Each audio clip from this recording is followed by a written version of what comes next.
নমস্কার। Primary TET 2014 যে OMR সংক্রান্ত মামলা সেটা কিন্তু আজকেই কলকাতা হাইকোর্টে উঠছে। দেখতে পাচ্ছেন the high court of Calcutta, court number 13, single bench, honourable justice Rajasekhar Mantha.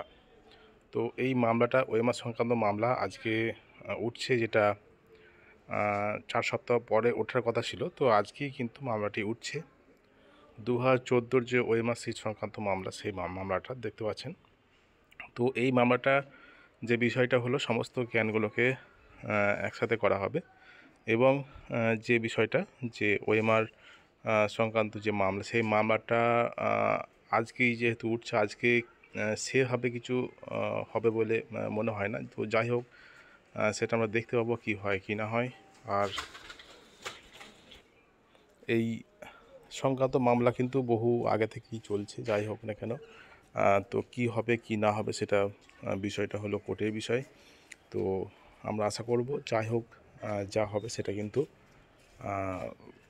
সবার জন্য সেটা অ্যাপ্লিকেবল হবে। আর